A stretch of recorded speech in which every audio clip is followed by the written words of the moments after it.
Hi everybody, it's Rex over here at the Center on Colfax, and this is our final live event for our Queer Author Expo. So I want to start off by thanking everybody who came out to participate. Never mind. We're having our technical challenges because it's been a long, hot day sharing authors in the parking lot, and we're on our last event. So tonight is a meeting of our Read It or Don't book group, and the book is No Walls and the Recurring Dream by Ani DiFranco. And she's the noted bisexual feminist musician who has shared some of her experiences as a young person coming up. And we're really excited to have a great group of folks to help us talk about the book. And a few folks have joined us here in person.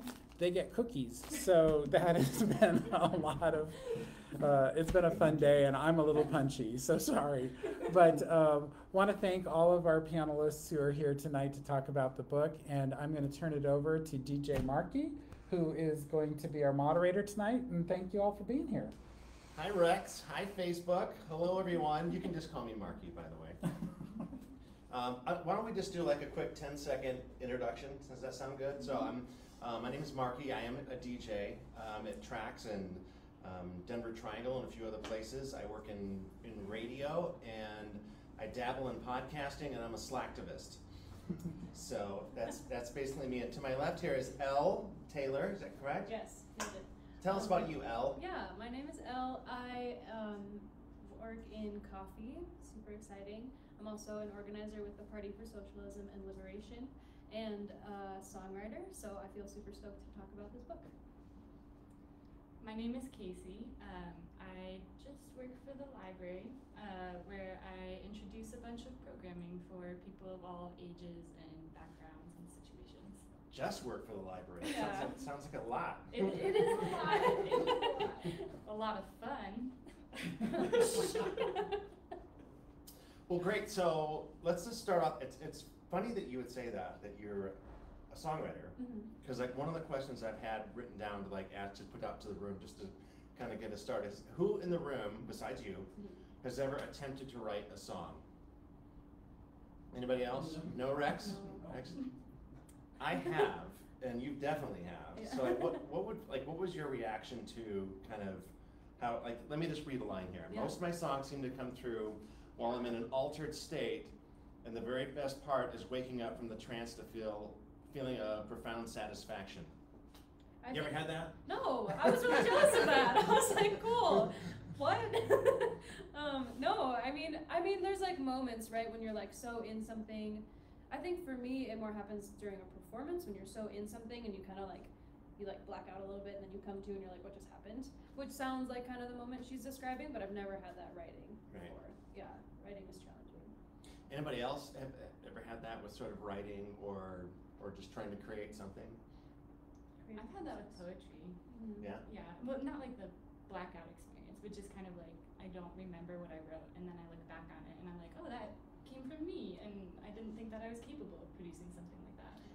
I think somebody said that like you forget like 90% of the things that happen in your world. That's like why journaling is so important. Yeah. Yeah. I think poet writing, is that a little bit like journaling? Oh, yeah, 100%, yeah. Casey, did you have kind of a favorite part of the book? I really liked the activism and feminism, and like, because I am not super familiar with the music world. Growing up, I was in a very religious background, so the music that I was exposed to was like pop, church music. And so I never really got into it deeply on that front. So it was really cool to kind of have a window into that world. But I really liked the activist part, especially because there are so many parallels with the activism that I see happening today and that I've gotten to be a part of today. Sure, and like there was an early part of the book where she references Pete Seeger, and she says, it's like when Pete Seeger says such and such, and I'm like, oh, I know I'm supposed to know who Pete Seeger is.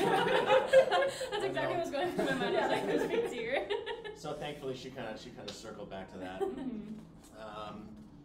Let's see, what else? Anybody else have any thoughts on that?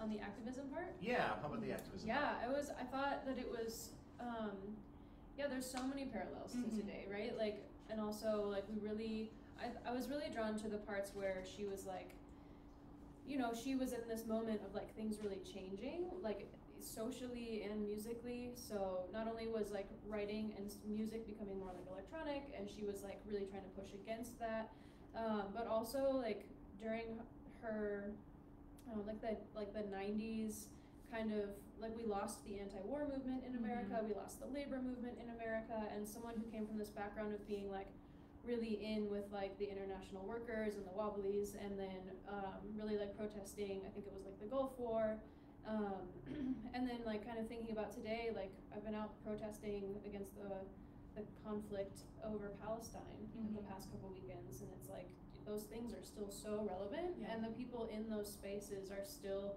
queer, they're still artists, they're still like those people who kind of have to remove themselves from mainstream society and be able to resonate with all of these struggles. And the way that we're approaching it is very similar too. I think like physical protesting is a very powerful thing, and it's been around for a very long time.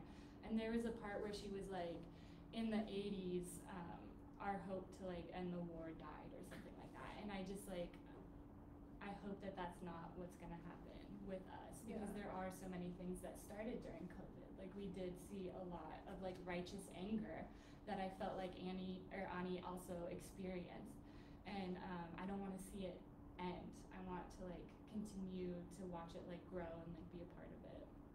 One of the things that kept jumping out for me is like the kind of the differences like in what she was experiencing in the 80s and 90s from where like even just little things like where she's in some think tank like student hall in the basement of a student union and it's filled with smoke.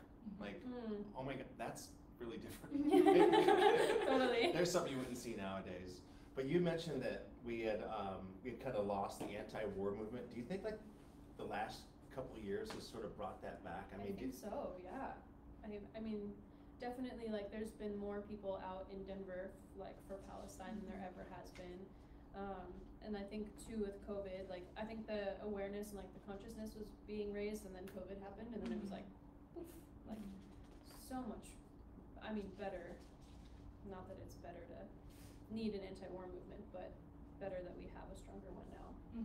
Yeah, I think we're definitely back to a place where people are using their voices. Yeah. Even just from from 3 years ago, I think we were kind of, you know, sleepwalking, right? Yeah, so it's easy to be complacent. When I'm reading about like one of the things that kind of popped out for me is like the poverty thing for her keeps coming up when she's out on tour, and then then we had to sleep in the van, and then or she had to be in this terrible apartment where there's cockroaches walking on her, and like, did anybody else just like say, Ani, get a really good gig so you can stay in a Holiday Inn Express? Just like pushing for it. Yeah, get a gig. I know this works for you eventually. Like, yeah. I didn't know it would work for her eventually, because like I was not familiar with her beforehand, and I was like, oh, this is like, because I have a few friends who are like artists in a similar way, and kind of approach their art in a similar way, and have been in situations where like they're couch surfing with friends because they don't make enough to pay rent. And so it's really interesting to see somebody who's been through that journey and like eventually did make it big. And by the way, anybody else in the room, if you want to chime in, please feel free to join the conversation.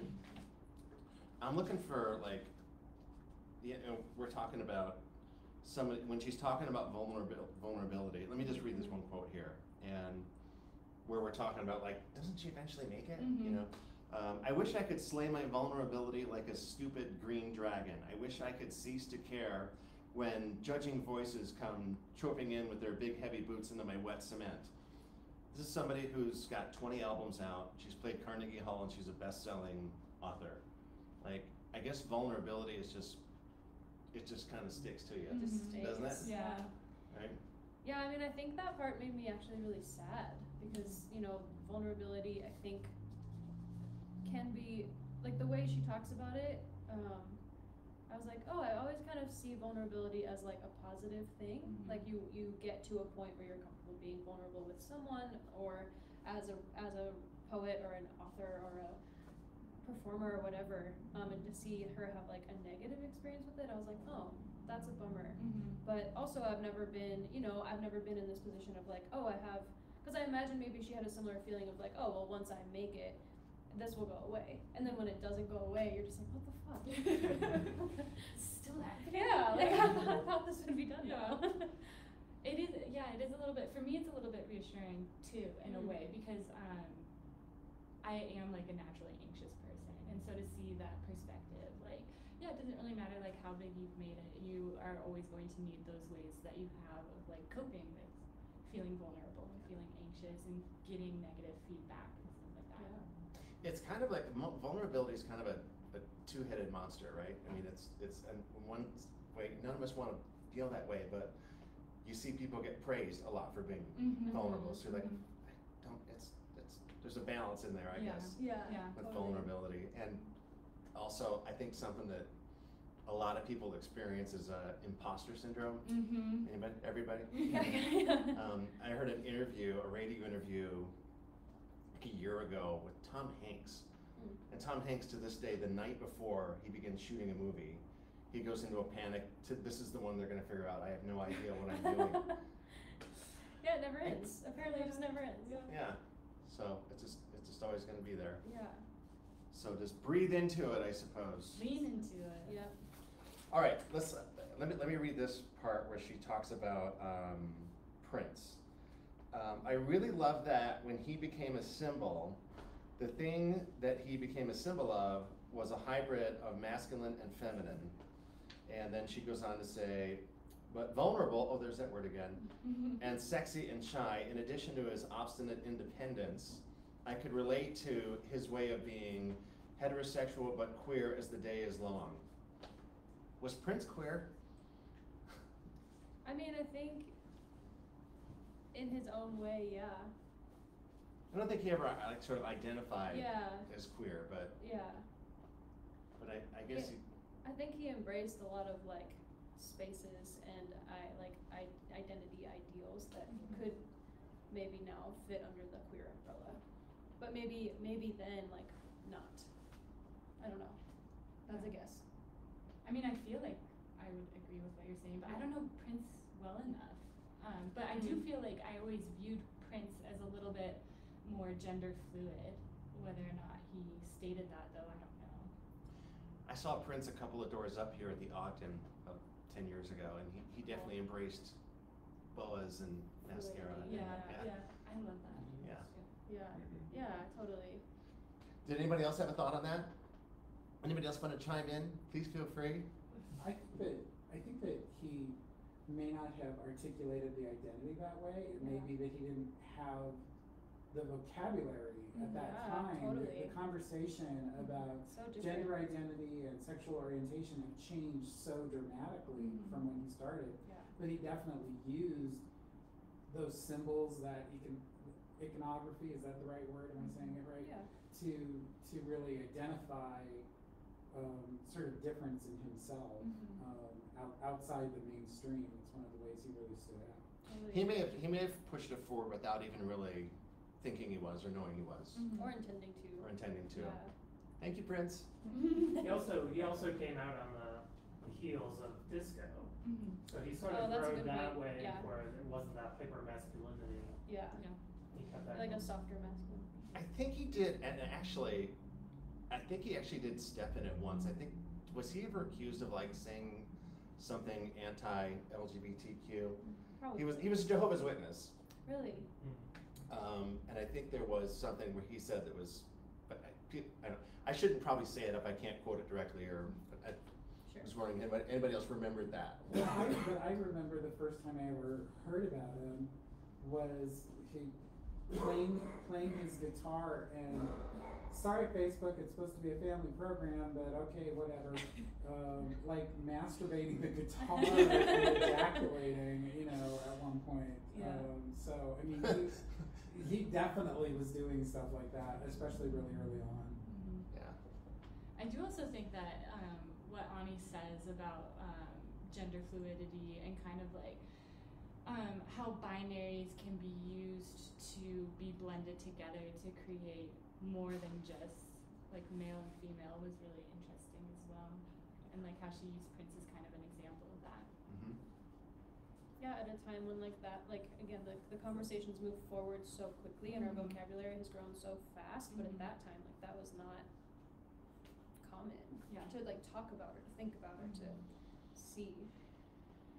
I want to go back to like when we talk about like how different things used to be, you know, when you could sort of like look at the way things are different now from when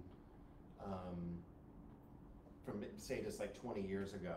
And I want to go to the bisexual part here, because I think this is fascinating, because, and I actually had a question for you, Rex, because we think about LGBTQ, and I think about all the different floats you see in a parade from year to year. I don't know if I've ever seen a bi float. Oh my god. Is there a bi float? Have you ever?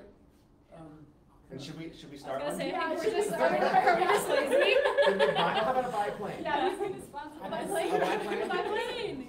I think the idea of a biplane is fantastic. And I think that, you know, if we could make that happen, hooray. I mean, I think that, so I don't have a bisexual identity, so I don't want to speak too much on behalf of that part of the community. I can say things that I'm I'm aware of in the conversation.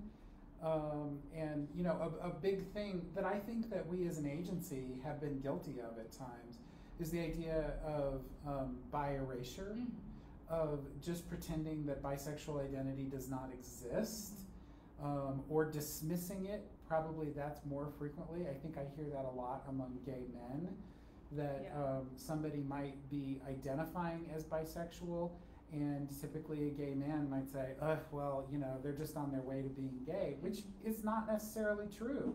You know, bisexuality is a true identity, and it's frequently dismissed by other parts of that acronym. And I think that for that reason,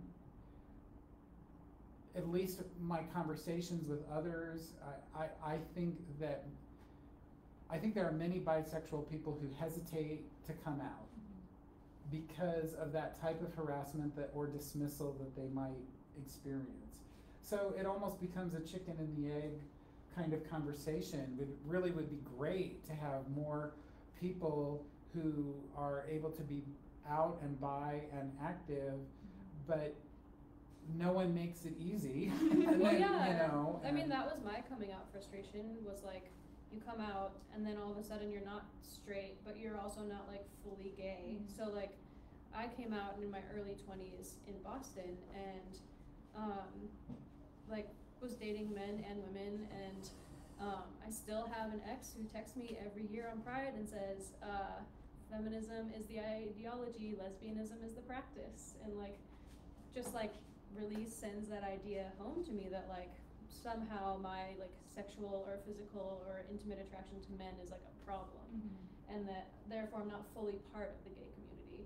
So for a long time I was like, well, I guess that's just not a place that I get to be. But then you're not like fully straight, so you're like, well, I guess I don't get to be there either, and you get stuck in this little limbo.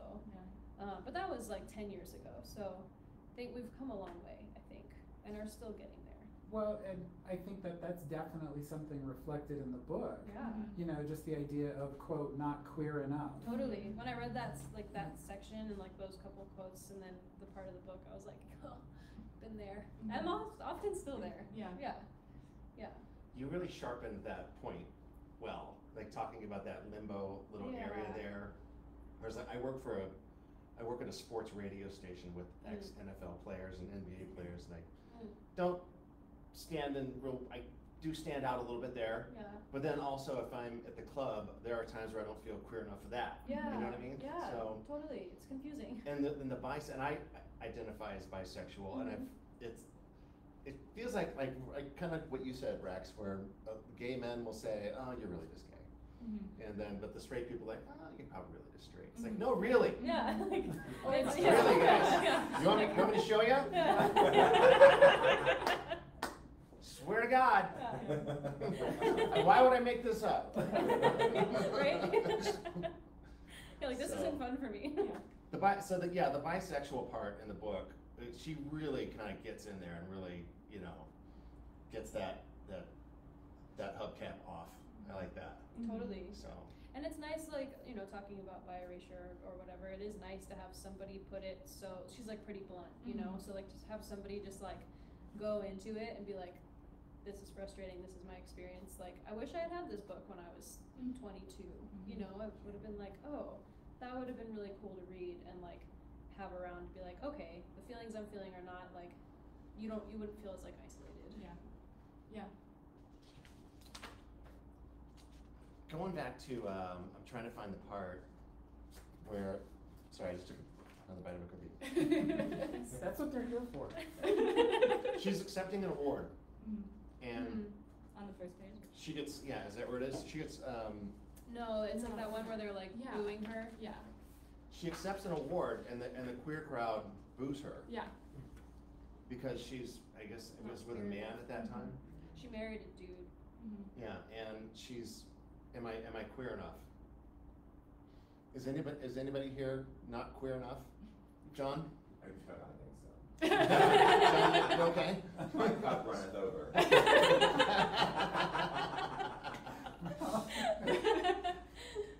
No, what does that even mean though? You know, like Right. what would it ever mean to be queer enough? Like, Well, but I can, it's different, but there's a similarity to it. yeah. In that, you know, I've had all those slurs yelled at me my entire life. I work at the LGBTQ center. You know, I've been in a marriage. You know, to another man. But there's a lot of times where I feel like, because I'm older, because I'm overweight, because I don't have fabulous hair or whatever, that I'm not gay enough. Sure. You know, or not queer enough. And I think that there's just sort of that judgment of others, or that just perception of others that can really do a trip on you. Yeah, it's really it's like hard to hold. Yeah, but you know, you're not enough for whatever yardstick is you're being measured against. Totally. Well, I think we neglect sometimes to leave room for, excuse me,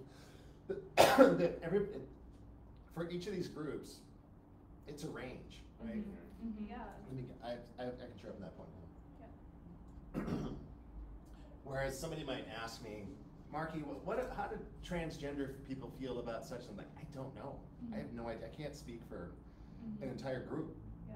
I can tell you what I think, but I can't speak for other transgender people about a certain topic. Which is then confusing too, because like we talk about being so like inclusive and the gay community being accepting and like loving and all this stuff, and then when you feel isolated or alienated from those people, you're like, well, what are we actually like? What kind of community are we actually fostering? And what does that is that accepting of the whole spectrum of queer or gay or whatever, which I think about a lot. Well, and there's kind of the idea that there's sexual orientation.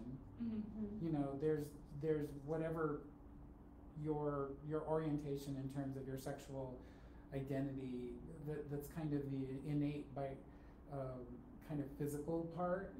But then there's the cultural part.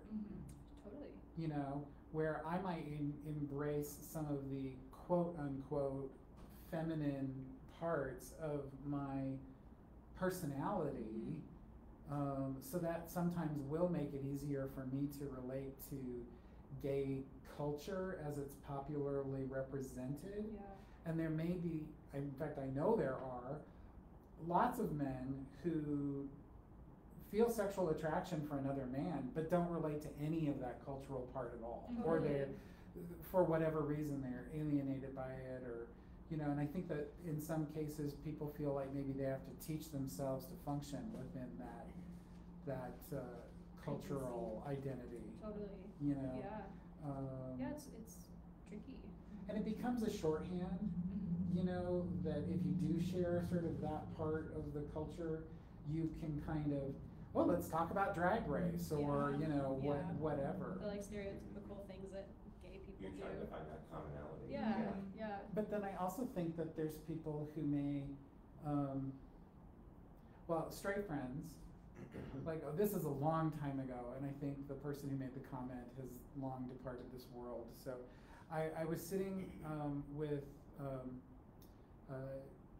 two straight women friends, and I was kind of just a bystander, and these two women were talking, and they were talking about an actor up on the stage, and they said, well, is he gay?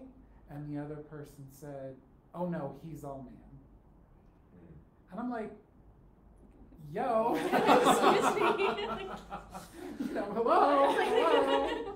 And I've always remembered that, because I guess what I feel that I have to say is that I am my own kind of man. Yeah. You know what I mean? Like, I am not, I don't know, some football player or whatever. That's all right. I am my own person. Well, and then it brings up the question too of like sexual orientation versus gender identity and gender expression, and like all of these things that are so nuanced. And I feel like, at least in a big cultural way, we're like really exploring like more in the mainstream than ever. But that's like new. Yeah, it's very new. Yeah. And it's, now people see it on television, Yeah. but I find that that's where people base their opinions from. Yes. Are those characters that have been created rather than reality? Totally. And Well- often those characters are created by straight people. Yes. Correct. So it's like, Well, and so for those of you who may be hearing that voice on the Facebook Live, that's John, aka Dixie Crystal, so 6'4" drag queen. But I gotta tell you, around here sometimes he's kind of the muscle. Who's gonna take care of the problem? Yeah. So. well, then too, I was thinking about, I don't know if you experienced this, but like, as far as cultural or even like gender expression, like I'm very straight passing, right? So like slurs being yelled at me on the street really only happens if I'm walking hand in hand with another woman, or if I'm like actively out with another woman.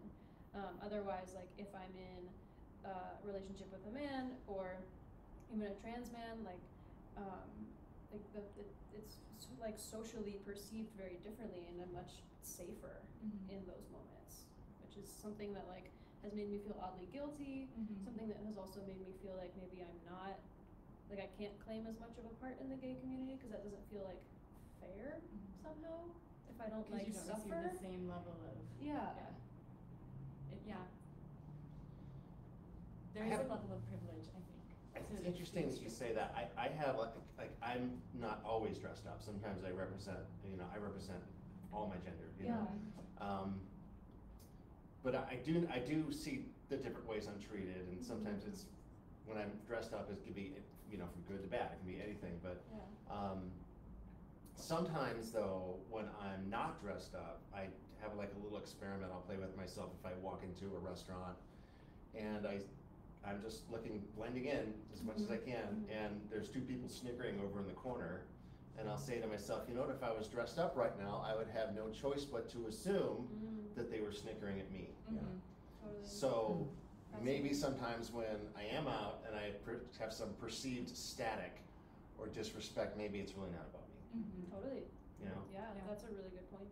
I mean, but it's a unique experience to be able to see both sides of that, right? Totally. Where you say you're very straight looking. Yeah. So you really get to see both sides of that as well. Yeah. That's sort of interesting because I think Ani is so iconic that a lot of people have a lot of different assumptions about her. And I think when she wrote this book, it broke some of those assumptions because, she might be a great songwriter, but she may not be a good memoir writer, or, she only told half of her life story, so that offended some people. And I think, maybe her marriage to the man that broke some of the assumptions people had about her, so I think that's interesting that people, Going back to that, like the queer community being angry at her being married to a man. When I first started, I'm married to a woman, and when I first started DJing at Trax in 2005, it was a little weird for people that I had a girlfriend. It was, almost to the point where I would maybe not even really bring it up, but it was like, wait, so you're straight? Like, well, I don't know. How long do you have? But what I've noticed is it's not that way now at all. I think it's better now. Yeah. Is that everybody else's experience too? Yes. I was gonna say, I came out in my mid-20s, and I was already in an established relationship with a man at that point, and I was really nervous to come out because I was in an established relationship with a man, and he was very supportive of me coming out, but it was just like really, I grew up very religious, so I ran away from queerness as hard as I could in my youth. And it wasn't until I started to get more comfortable with myself that I recognized that some of what I thought was like jealousy of other women or critiques of other women was like a physical attraction to other women. And when I did come out, I had also an established community, and I had a lot of queer friends, and I felt so supported by the people in my community, and I feel like really, really lucky to have had that. And I do wonder if like the more I'm out, the more I will come across like some of the stuff that y'all have. But so far I've just been just surrounded by the best people and the best communities and the most open and loving queer people I could have asked for. I think I've even asked you before, Rex, like how is the community different now than it was maybe 30 years ago? And like when I was like 19 or 20 years old, like we would sneak out of the house to go to the club. And now it's like kids bring their parents to the club. And I'll never forget being at Trax, and one of the 18-year-olds turned 21, and there were aunts and uncles in the VIP and cousins, and like this is working. Something good is happening here. That, like, This makes me is wanna really cry. cool. Even today at the Yeah. expo, we signed up so many queer kids for library cards who were there with their straight parents, and like you just see more support. And like I'm not saying it's like that for everybody. Everybody's situation is different, and we're in Denver, which is a more progressive city, so you're probably going to be met with like more progressive people. But it's just so beautiful when you see queer people being supported, because it wasn't like that for a long time. It's good. I think it is getting better.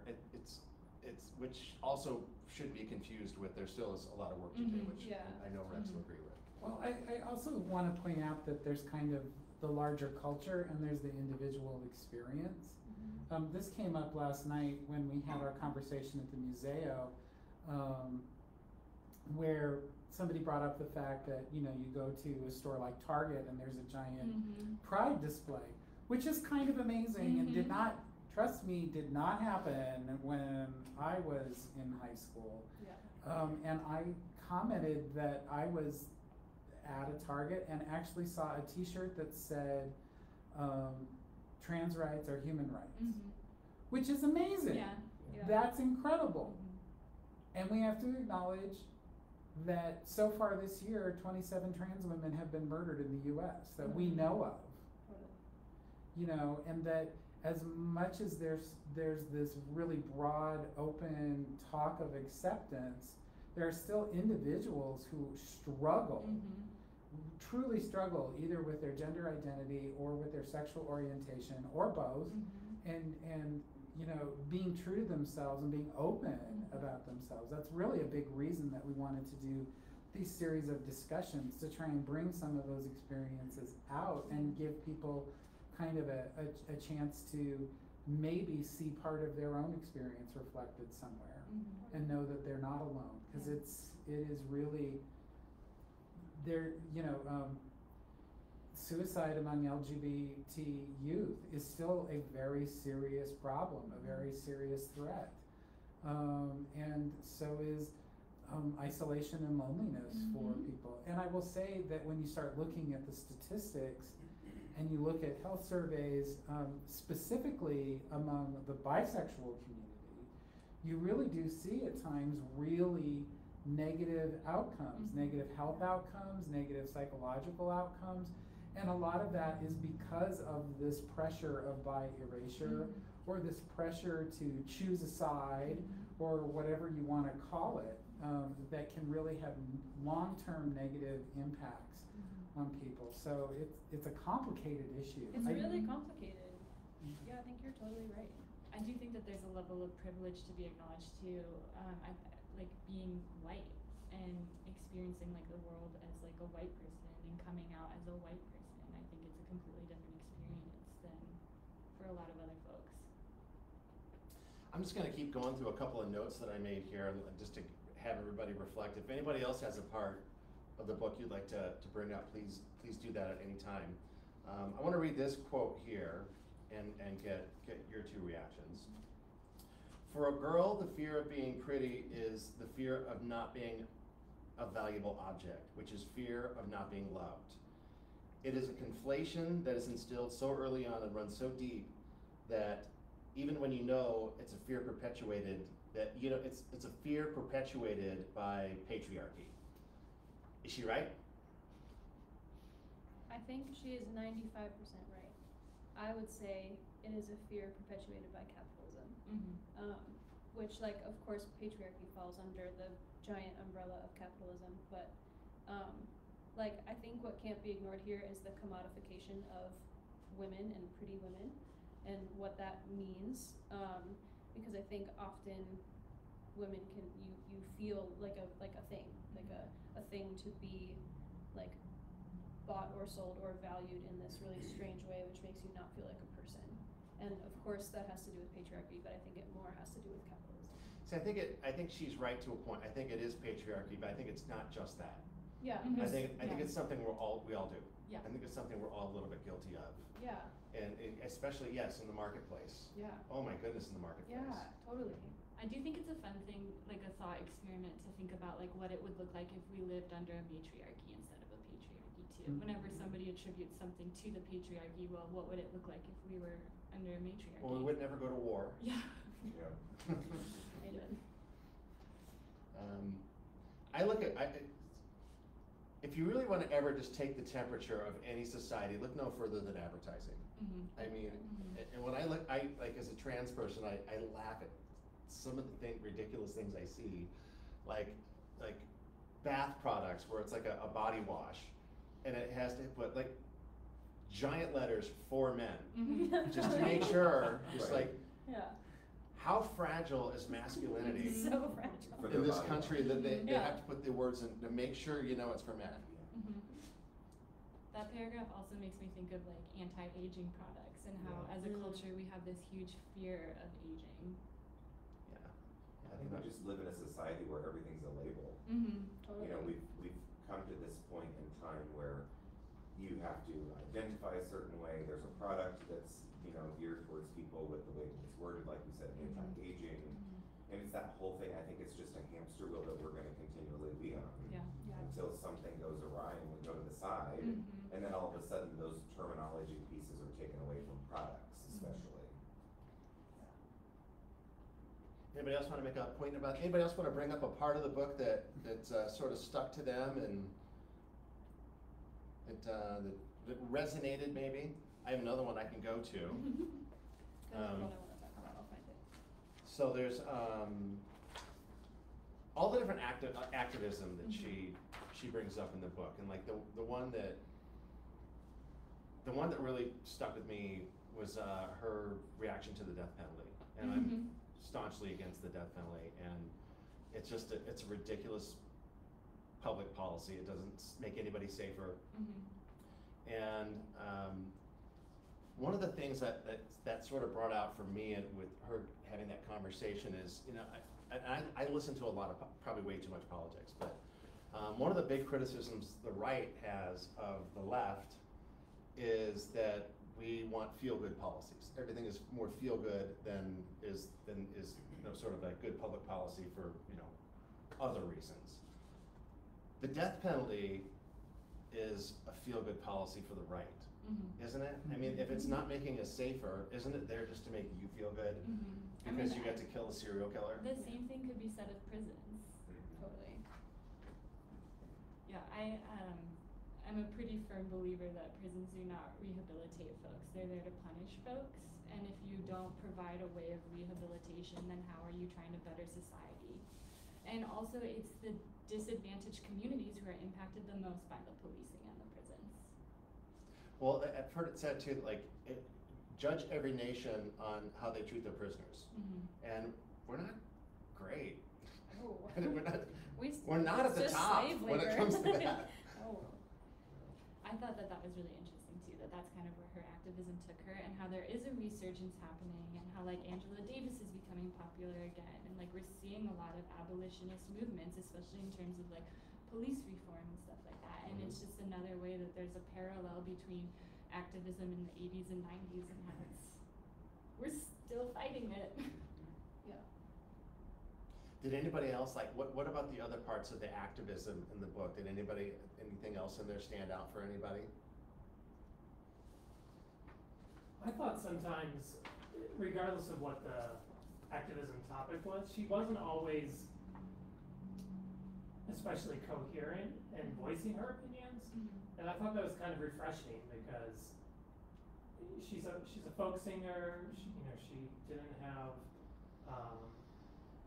as much education as other folks. So I think she just sort of let her heart out on the page. And I think, even when it was coarse, it was an interesting insight into her. Yeah, I liked that too, and I liked that it also portrays we have to hold so many contradictory things, and like your activism is not just like your identity is not simple. It's not easy to know exactly like even with abolition, it's like, yeah, of course, like I don't want like the slave labor system that we have, but like they have like socially we have this fear instilled in us, like what do we do with bad people? How do I keep people safe from bad people if we don't have police? Like we don't, like having to think outside of that box is really, it's scary. It's really scary, yeah. And it's really hard to do.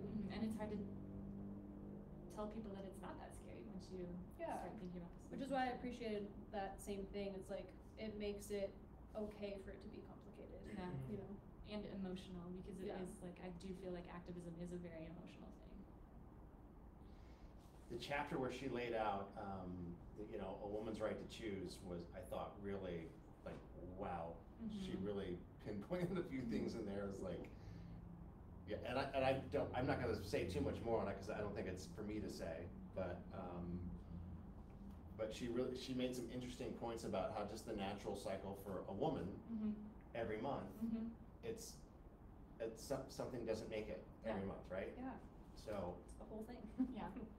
I also thought that like how she was like, I don't like how science talks about PMS. I don't like calling it PMS. I wish we had another term for it. And I do think it kind of highlights the fact that as a society and as a culture, we do not put as much into female bodies as we do into male bodies. And I think that's like why the male birth control thing failed, where they came out with male birth control first, but they were like, there's no way that they're going to take this, let's give it to the women instead, even though women experience all the same side effects.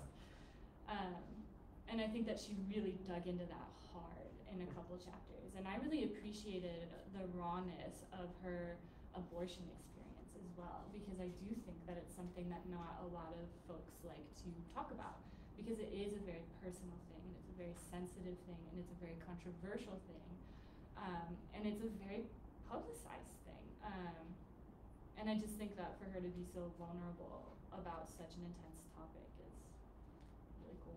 Well, and the different ways that we as far as like the way we take care of people medically, the difference in how different groups get treated. And I mean, I saw a really interesting 60 Minutes piece a few years ago about how much less pain treatment people of color get than white people. Still, There's a thought there, wild. something under there for doctors that black men don't feel pain the way the rest of us do. Totally. So they don't get as much pain medic. It's just, which literally comes from slavery. Like we have not advanced past that. And it's built into society, like Totally. so much so that we don't even think twice about it until it's like, oh, you should think twice about this. Yeah. something funny I saw that right before we started our conversation. I got to go look this up, but when you think about like Ani with her shaved head and her staunch feminism, She and emphasized that a lot. did Yeah. any of you guys know that that she had a guest appearance on King of the Hill?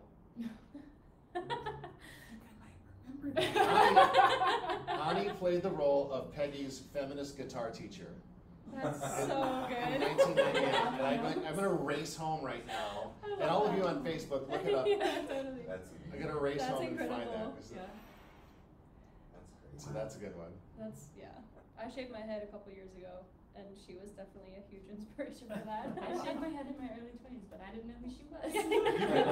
You grew that much hair in 2 years? Yeah, It my hair grows grows so so fast. fast. I would shave my head if I could grow hair. Yeah, right now, it's, yeah. I'm blessed. I shaved my head a week ago, but.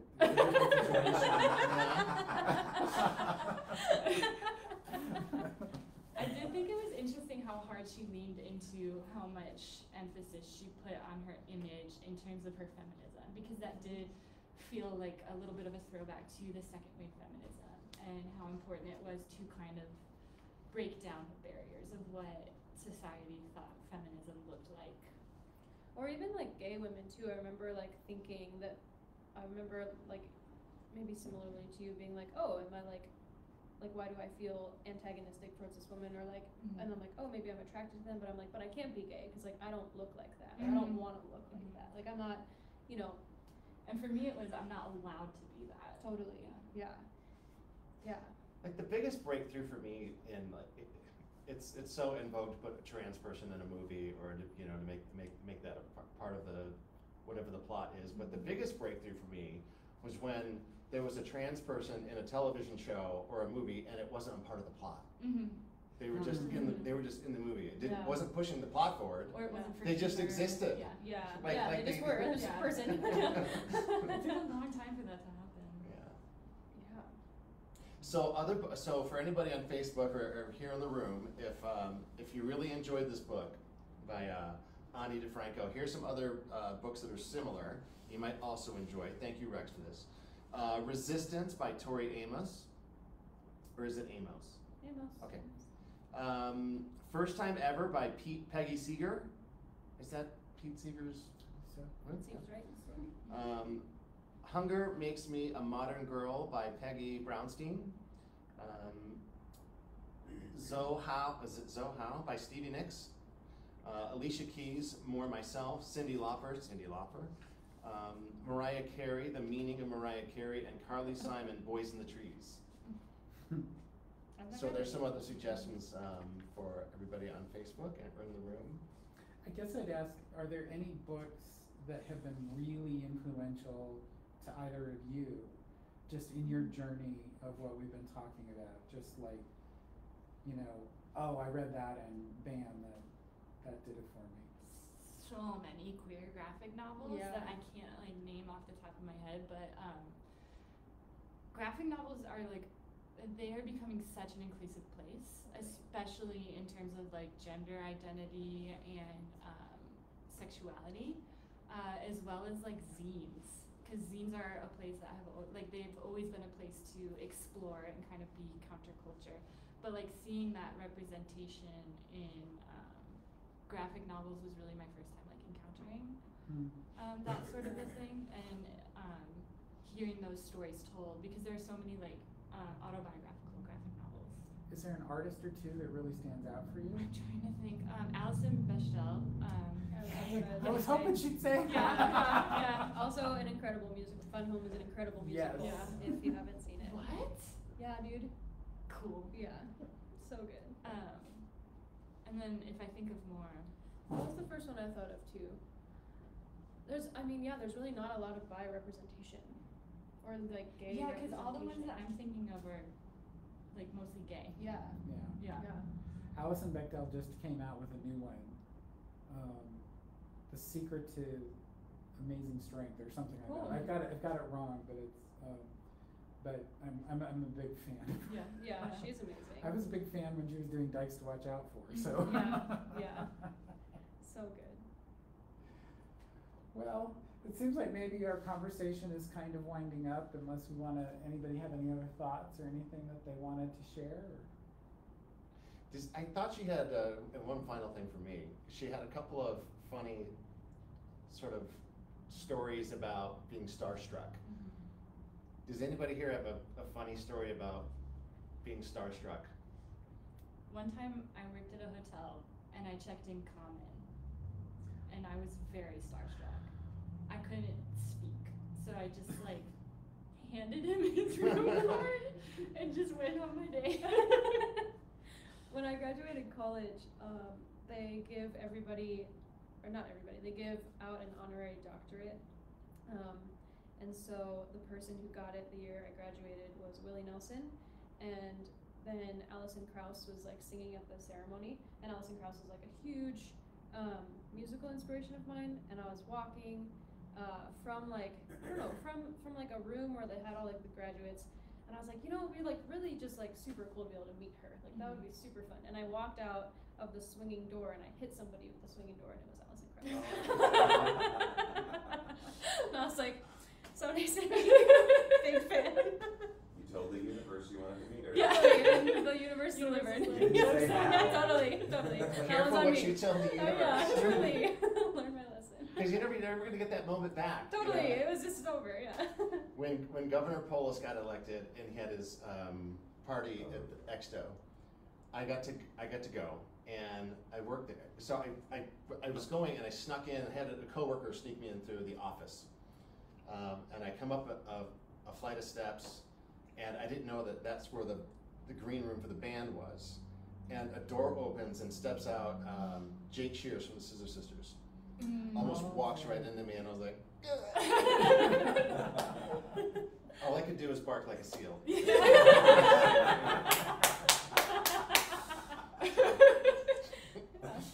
Seems fine. That's hilarious. Is that a good place to end it, Rex? A good happy place? I think it is. Thank you, Facebook. Bye. Thank you, Facebook, for sticking with us, and thanks for everybody who's been part of our Queer Author Expo this weekend. Thanks especially to the Museo de las Americas, Lighthouse Writers, and very much especially to Denver Public Library, who did so much work. And thanks for everybody who was here tonight and part of the conversation. Really enjoyed it and hope to have more in the future.